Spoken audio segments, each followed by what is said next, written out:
Especially with the Enchantress. The Enchantress against 2 range support, she should be able to take over the map. Combined with the Venom. on the TA, of course, which isn't uncommon at all. But versus Venomancer, who can just take off that refraction super fast. And we'll see some action here. Torrent's going to miss. Whitemon sidestepping it, but there's the Blink Strike. DM with the right clicks to follow. Save. Looks like he's going to be first-blooded, so T1 gets the better of this. Nightfall has his Blink Dagger now. And you can see that VP is smoking on a couple member here. Carl will be a very big kill if they want to go for him. They can see the courier is on its way. Nightfall jumps in. Carl, there's the Doom coming on, but it's going to cost them the Poison Nova. The Finger is there to finish him off as well as Nightfall is going to get RP'd in turn. Cuckoo finds that kill himself, so it's a 1-for-1 with Save being the second now in favor of T1. Which is exactly why VP is smoking. Yeah, they have smoke. Of course, Global Silence and Doom are down, but they know that Magnus is dead for another 15 seconds, so perhaps they can get a pick off before he respawns. Zephyr would be a really important kill. Oh, Zephyr, yep. The instant Hex into the Disabled. The double stun. He actually jumps into it with a PA. 23 Savage pops the BKB, though, and blows up Save with the coup de grace.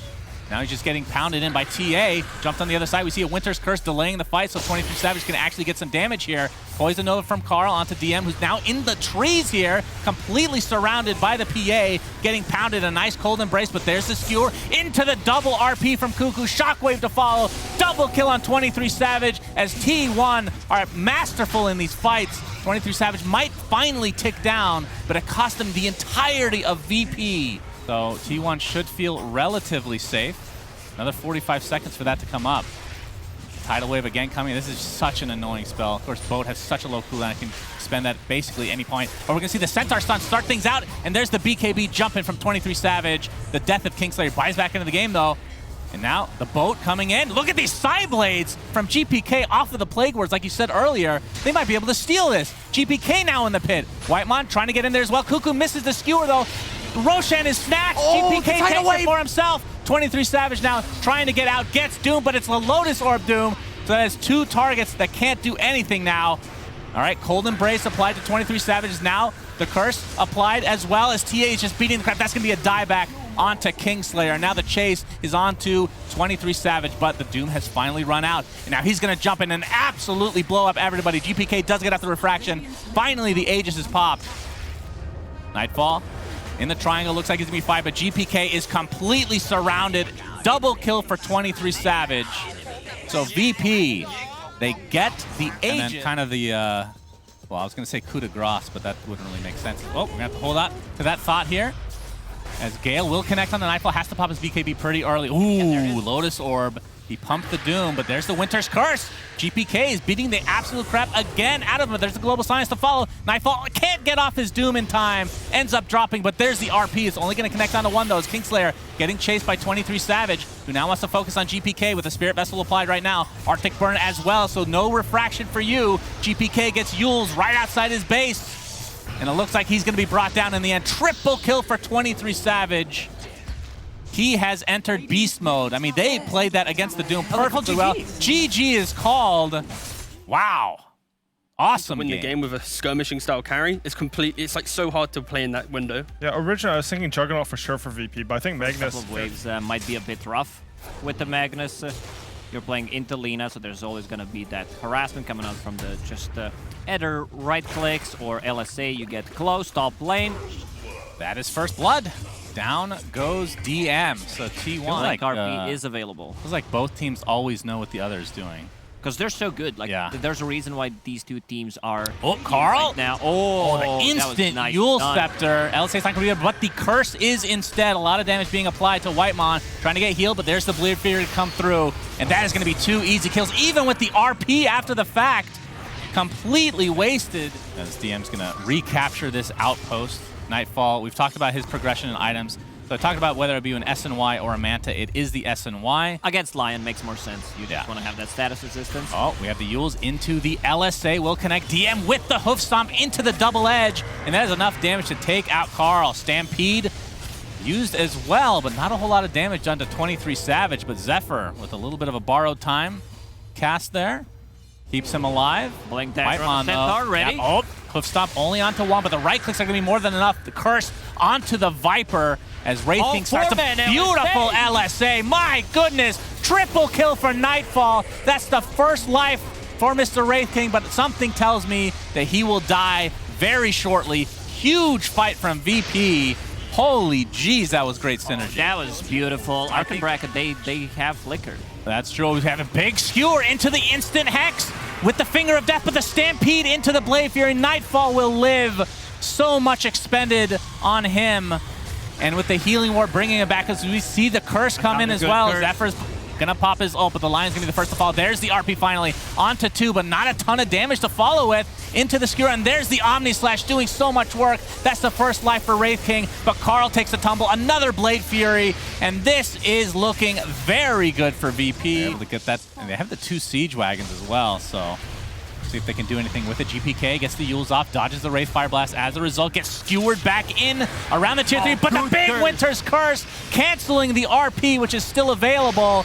Laguna Blade is there, Omni Slash to follow. Carl actually uses it, but really to no avail. Does have buyback, but Wraith King, first life is done.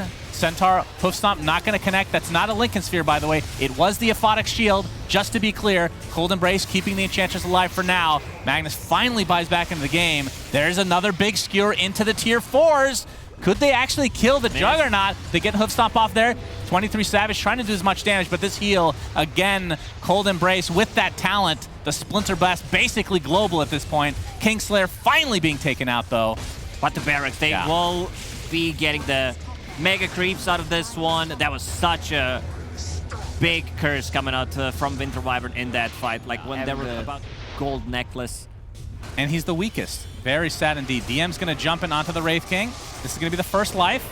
You can see Magnus on the outline, ready to go if he wants. 23 Savage, the Omni Slash is there. It's going to be basically just on him with the bashes. Laguna Blade is there as well. 95 seconds, no 23 Savage, but the skewer onto 3 rather, into the fountain. Beyond this, it's not really doing anything. T1 is still dying in their own fountain. GG is called. We're going to, well, I guess we're going to Midas after that. Like it was, yeah, VP was full mode recovery, but then they just turned up the aggression and 9 versus Carl's 17-4. So pretty much a wash right now. Is that what you would expect at this stage of the game between these two heroes? There's a little bit of an advantage from Death Prophet because you just don't have to buy regen. But time dilation. Yeah, that's a really annoying one to deal with. Zephyr does use his Fairy Fire, but the bash is there from Nightfall. Pretty much their only tower push right now. But VP on the high ground here, going to break the smoke from Cuckoo. Oh, the Bushwhack is going to miss because of the Yules, but the Split Earth does come in turn, so they find the kill regardless. And now the coil is going to be pretty big. Chronosphere onto 2. You see the Winter Wyvern buy back into the game. The Impale is going to connect on 2 on top of this. Nightfall still with the Aegis, so he's not scared of anything. Cuckoo rounding up the Split Earth, does hit onto 2 in turn, and Nightfall has to time walk back to the tier 2 tower. But DM is going absolute ham. 2 dead for T1. Did cost a buyback from BP, but you can see that T1 is now completely on the run. Time dilation, able to be connected onto Whitemon. He's going to get chased here by the Faceless Void. And you can see here, Mr. Zephyr himself does get up the Spike Carapace, but they have vision that Crypt Swarm is enough. So 4 for 1. Going to get that because there is a kill coming. Sharpshooter's there. DM pops the BKB, but he's getting very low. Actually drops down, so nicely done from T1, but a big, juicy Impale coming out from the line into the Chronosphere onto 2. And again, just too much farm for T1 to deal with. And oh, okay, the big haunt comes in. 23 Savage pops the Blade Mail, jumping left, right, and center. Finally, he focuses on Nightfall as he has no more illusions to work with. He got out? He got back to base? What? He didn't bash? That's right. Was it 5 hits or 2 or 4? 5 hits. Okay. So not that big of a deal then, is what you're saying. No, that's a big deal. Cuckoo gets the Split Earth, Illusory Orb to follow, trying to create as much space as possible as the Aegis is not going to be taken. The stun comes out, it's snatched by Save himself. He's going to pop. That's not even a BKB, that is the shard as 23 Savage has the Spectral Dagger away. Barely gets out with his life. Zephyr stuck inside this freaking ult from Timbersaw, just too much damage to deal with. Double kill for Nightfall. And steal the Aegis from 2 heroes. Yeah, that's pretty dirty play right there. Zephyr inside the trees, but they see him, and yeah, he's going to be brought down. I mean, Timbersaw's such a good hero against Nyx Assassin, especially when you have the silence from DP on top of it. And this is going to be a full set of racks in the bot. Probably go to the mid lane now while this Exorcism is still up. All right, Chronosphere onto 2. He's going to focus on the Hoodwink. while Mr. GPK focuses on the Lesh. That's 2 quick kills, both buybacks though, as we see the Haunt come out with the Blade Mail, trying to apply as much pressure, finally gets that Winter Wyvern, but now 23 Savage on the run. No bashes needed this time, as Nightfall jumps right in, dodges the Whitemon sharpshooter. Impale's gonna connect from Zephyr on the sideline, but Whitemon will fall regardless. And they have a sentry in the vicinity. Zephyr now on the run. Bash, first hit this time. Karma, full team wipe, VP, GG's call. This was a bit of a shellacking. Whoa. Oi! Is this the abandoned carry? All right. I would guess so, but there's only one way to find. Yeah, we have a lot of cool storylines, though. I mean, the fact that DM is playing Kunkka, which that first game that we saw is, I mean, that's a game for the ages, honestly. One of the coolest. If you guys haven't seen that game, go check out the VOD. As we can see, Cuckoo, again, getting pressured here. Photic Shield this time onto Nightfall, so this should surely be first blood. Extra strength. So we do have to mention, though, T1 side. So Cuckoo obviously going for the Manta style shard build, but it's not really going to come online until the 20-minute mark, but it seems to be close. Actually, no, he's going to be a little bit late on that. It might be like 23 minutes. Whitemon getting caught out here to start things out. Carl applying the pressure with the break and the Nether Toxin. Really not going to do that much, though, as the Radiant's just going to work here. Glimpse back onto Cuckoo now, going for him alone. Zephyr taking some damage from Save in the meantime, but we're going to lose the Disruptor, so it's a 1-for-1 to start this fight. And GPK kind of stuck in the trees here. He's going to get called. Carl, nice heal from the Infest into the chop before the borrowed time actually comes through. GPK still with the BKB. And another kill for Cuckoo. So who cares about this shard? 3 minutes left on the Aegis for Nightfall, so we'll see if they want to get into a fight here. Oh, GPK is going to find somebody. Can he dodge it? Oh, but a big chaotic offering onto 3 behind him, but the Static Storm to follow. Laguna Blade, the Infest to try to heal. Boat is coming in, gets the Manta off, but the LSA connects again, and Cuckoo will take a tumble. Big kill for VP, and now the glimpse back from 23 Savage has already used his rage, but gonna get silenced here if he's not careful. A nice big impale there from the Nyx Assassin, but they will be able to clean up 23 Savage. In fact, it's saved to get the kill of all heroes. Kingslayer in the corner. Carl pops the BKB, just gonna right-click, contently getting that double kill for himself. So it's a 2-for-2 in the end, as GPK also died. Nether Toxin, though, yeah, glimpse back. That wasn't the glimpse, actually, that was the X. That was the X mark. So 3-for-2. Oh, DM might be the target here. They don't have vision, though. Cuckoo, oh, he's going to find Lina, but the big Yules just in time, but the Chaotic Offering to follow to get that tidal wave off, but the choppity chop is enough for GPK to find his way to the grave. Does have buyback, will expend it. Nightfall, still with that Radiance, as DM is just getting kited from afar. You can see the Static Storm kinetic field just to try to separate this fight a bit. But look at this, Abaddon pops that Manta style. Big call onto 3. This will be a dieback onto GPK. And VP are crumbling. T1 lose their axe, but that's about it for now. But look at Save. He's doing a ton of damage with that impetus. Carl drops from afar, but now he has to worry about 23 Savage. Historically speaking, pretty good against the Enchantress. Pops the Rage to dispel that glimpse. And now the right clicks have cometh into the Impale, and another kill for 23 Savage. Nightfall gets off the Aphotic Shield. They had to give it the second rack at the very least, but 23 Savage right-clicking with that Ghoul Frenzy. Nightfall pops the BKB. You can see Whitemon gets off that Chaotic Offering with that Refresher Shard. Static Storm is applied, but really nobody of use inside here. And they're just back in the fountain. The Infest again used to heal. GPK pops the BKB.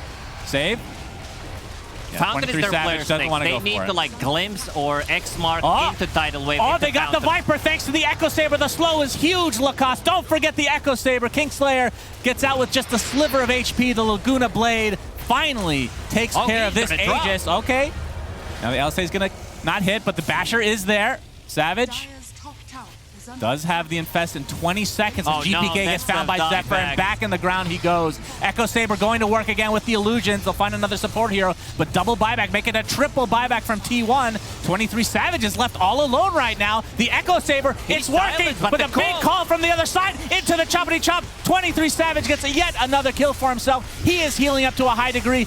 GGs are called. The Echo Saber, maybe if it was picked up 20 minutes ago, would have been enough. Look at that. Game 5, man. What? No, you need a pick. Come back. Brood. What? Woo.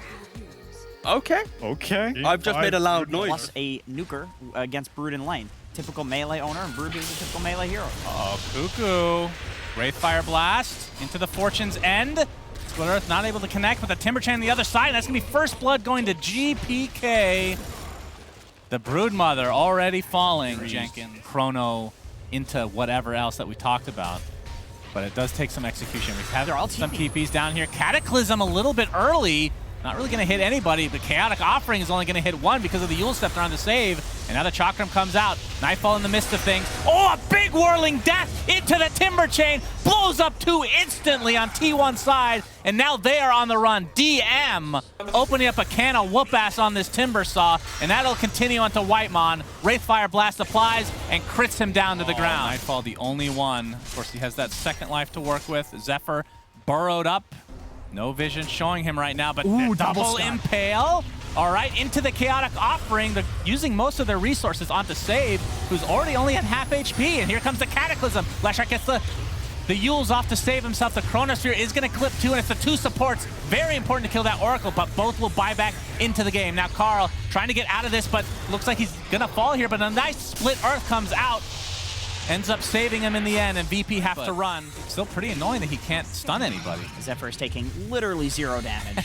I mean, it's percentage heal versus percentage damage. Which wins in the end? Oh, Cataclysm combo, it's a double! It's not even that much damage though now. 23 Savage gets off the Chronosphere. Gonna focus on the Invoker, but there's the false promise that you talked about. Trying to do the damage through that with the Impale to follow.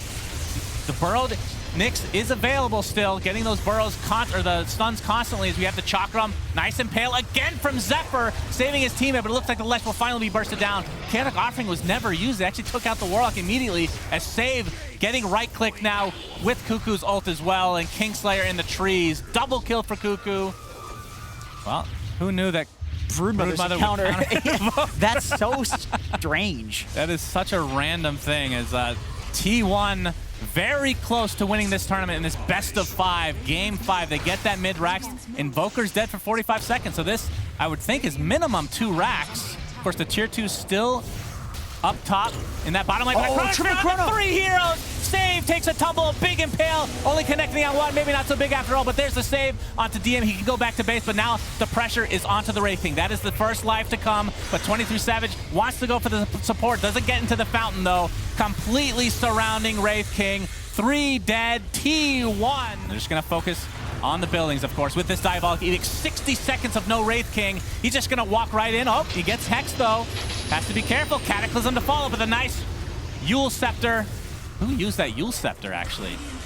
What? That's a Wind Waker. Are you serious? I was gonna say, we finally get to see it as this tier 4 tower looked to be falling. You see the Time Walk reverse from 23 Savage, and it looks like T1 are going to be taking this game before Wraith King can even respawn. T1 looking so good. Another Cataclysm, but that one actually did decent damage, but it is over. T1 are your ESL 1 Summer 2021 Grand Champions. Jenkins. Yeah, they're a few $100,000 richer now. Yeah.